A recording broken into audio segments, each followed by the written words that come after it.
Welcome to my channel.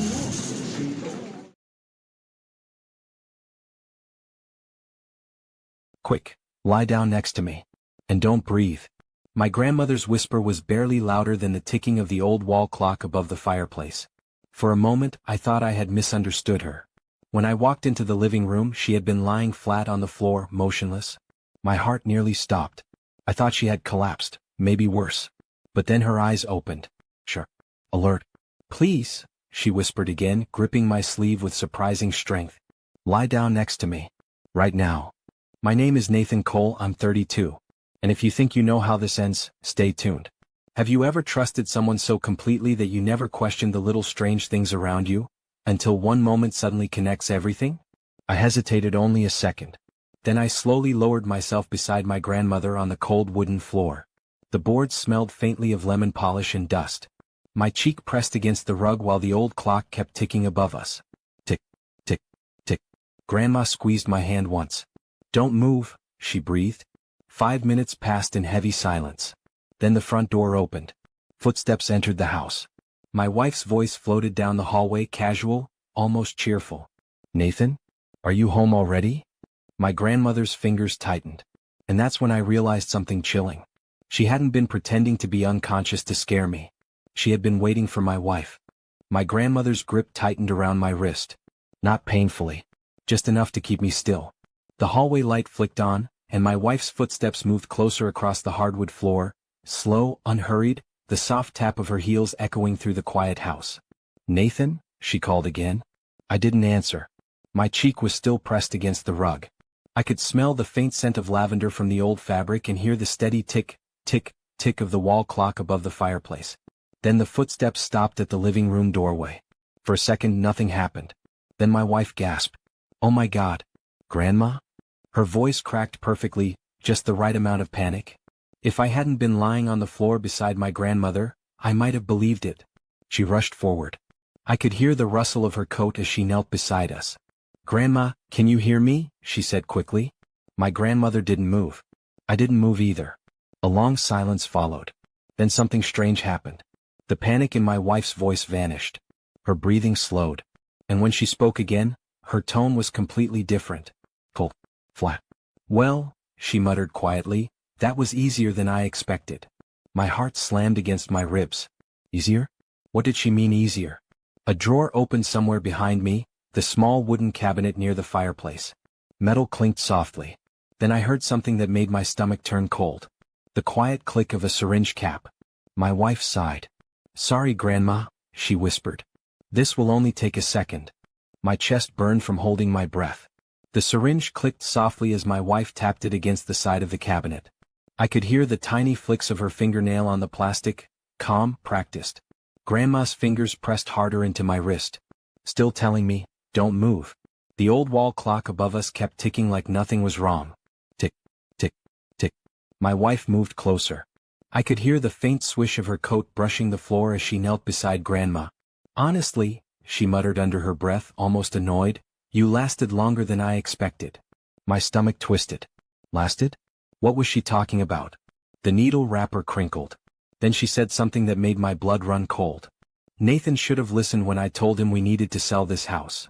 My pulse hammered in my ears. Sell the house. This was my grandmother's home. My father grew up here.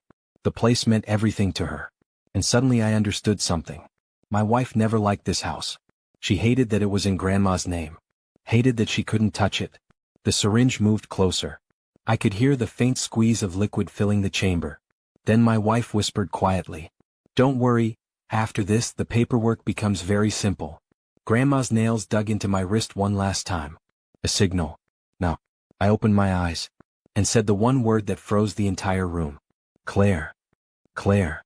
The word barely left my mouth, but it hit the room like glass shattering. My wife froze. For a split second, the syringe hovered in the air above my grandmother's arm. Her eyes widened slowly, like someone realizing the floor beneath them had just disappeared. Nathan? Her voice cracked. I pushed myself up from the rug, my lungs finally filling with air. The living room suddenly felt colder than it had a moment ago. The old wall clock kept ticking behind me like a witness refusing to look away. Tick, tick, tick. Claire stared between me and my grandmother, her face draining of color. You were lying here? I said nothing. Grandma slowly opened her eyes beside me and sat up with surprising calm, smoothing the sleeve of her cardigan like she had just finished a nap. Claire's hand trembled. The syringe slipped slightly in her fingers. What is that? I asked quietly. It's insulin, she stammered. Grandma looked like she collapsed. I thought maybe. Stop. My voice came out colder than I expected. Claire. My grandmother isn't diabetic. Silence filled the room. For the first time since I met her, Claire looked genuinely afraid. Her eyes darted toward the door. Then toward the cabinet where the syringe wrapper still lay open. Finally back to me. Nathan, you're misunderstanding. I shook my head slowly. No, I said. You're the one who misunderstood. Claire frowned. What do you mean? I took a step back and glanced toward the hallway. Because at that exact moment, someone knocked on the front door. The knock on the front door was slow. Measured. 3 firm taps. Claire's eyes snapped toward the hallway. For a split second I saw the calculation behind them, the same quick thinking she used whenever something unexpected happened. What's that? She asked. I didn't answer. The wall clock behind us continued ticking, louder now in the heavy silence. Grandma calmly adjusted her glasses beside me, watching Claire with quiet patience. Another knock echoed through the house. Claire forced a small smile. I'll get it, she said quickly, standing up. But she didn't make it far. Claire, I said. She stopped mid-step. The syringe was still in her hand. Put it down. Her shoulders stiffened. Nathan, you're acting crazy right now, she said, trying to laugh. Your grandmother fainted and I was trying to help. By injecting her with something she doesn't need? Her jaw tightened. For a moment she looked like she might argue again. Then the knocking came a third time, louder. Claire slowly turned toward the door. Who even is that? She muttered. I finally answered. People who have a lot of questions. Her eyebrows pulled together. What people? Before I could respond, the door opened. 2 men stepped inside. Dark jackets. Calm expressions. Badges flashing briefly under the hallway light. Claire stared at them, confused. One of the agents glanced from the syringe in her hand to my grandmother sitting calmly on the floor. Then he spoke. Claire Morgan? Her face paled. Yes? The agent nodded once. We're with the FBI. Claire didn't move. The syringe was still in her hand, tilted slightly toward the floor. A tiny drop of clear liquid hung from the needle, catching the yellow glow from the hallway light. The 2 agents stepped fully into the living room. Calm. Controlled. The kind of presence that makes a room suddenly feel smaller. Claire Morgan, the taller agent repeated, his voice steady. We need you to place the syringe on the table. Claire blinked rapidly. This is ridiculous, she said. My grandmother-in-law fainted and I was trying to. She's not diabetic, the agent interrupted. Claire stopped talking. The wall clock ticked loudly behind us. Grandma slowly pushed herself up into a chair, brushing dust from her cardigan like this entire scene was only mildly inconvenient. Claire's eyes darted toward me. Then toward Grandma. Then back to the agents. You called them? She asked me, disbelief creeping into her voice. I nodded once. Her laugh came out sharp. Nathan? You seriously think I was trying to hurt her? The taller agent stepped forward and gently took the syringe from her hand. We'll determine that, he said. Claire crossed her arms, forcing calm back into her posture. You're wasting your time, she muttered. There's nothing illegal happening here. The second agent opened a small evidence bag. That's interesting, he said quietly. Claire frowned. Why? Because according to the lab results we received earlier today, the liquid inside this syringe isn't medicine. The room went silent. The agent sealed the bag. Then he looked directly at Claire. It's potassium chloride. Grandma inhaled sharply. Claire's face drained of color. And suddenly the quiet ticking of the clock sounded like a countdown. Potassium, what? Claire's voice barely came out. The agent held the sealed evidence bag up to the light. The syringe inside glinted faintly while the wall clock behind us kept ticking like a metronome measuring every second of silence. Potassium chloride, he repeated calmly. In certain doses it stops the heart. Grandma's fingers tightened around the arms of her chair. Claire shook her head quickly. That's insane, she said. I don't even know what that is. The second agent stepped forward and placed a thin folder on the coffee table. Inside were printed pages. Bank records. Property documents. Claire's confident posture started cracking. We've been investigating financial coercion cases tied to property transfers, the agent explained. Your name came up when a lawyer reported unusual inheritance inquiries regarding this house. Claire stared at the papers.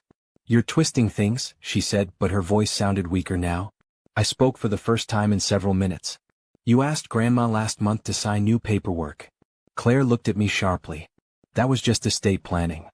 Grandma leaned forward slowly. No, she said softly. That was you trying to make me transfer this house to you. The agent nodded toward the folder. And when she refused, we believe you started planning something else. Claire's eyes darted toward the door again. Then toward the window. Then back to the agents. You can't prove anything, she whispered. The taller agent closed the folder calmly. Oh, we can. He pointed toward the small black camera sitting on the bookshelf. Claire followed his finger. And finally noticed it.